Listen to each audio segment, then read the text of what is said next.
సర్వమంగళ స్వరూపంతో ఉంటాడాయన. ఉండి అన్ని ప్రాణులకు కూడా విశేషమైనటువంటి ఉపకారం చేస్తూ ఉంటాడు.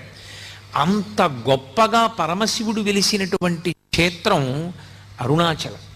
మనం ఎక్కడికైనా శైవ క్షేత్రానికి వెడితే ఆ శివాలయంలో ఉండేటటువంటి శివలింగం ఏది ఉంటుందో దాన్ని మాత్రమే ప్రధానమైన శివస్వరూపంగా భావన చేస్తాం.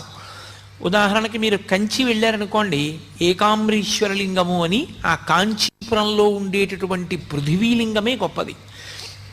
ఆ పృథివీలింగ దర్శనం ప్రధానంగా చేస్తాం. మిగిలినవన్నీ కూడా పరివార దేవతలు ఇతరమైనటువంటి లింగాలు ఉంటాయి శివాలయంలో. కానీ ప్రధానమైన లింగం కాంచీపురంలో పృథివీలింగం. ఆ శివలింగాన్ని దర్శనం చేస్తాం.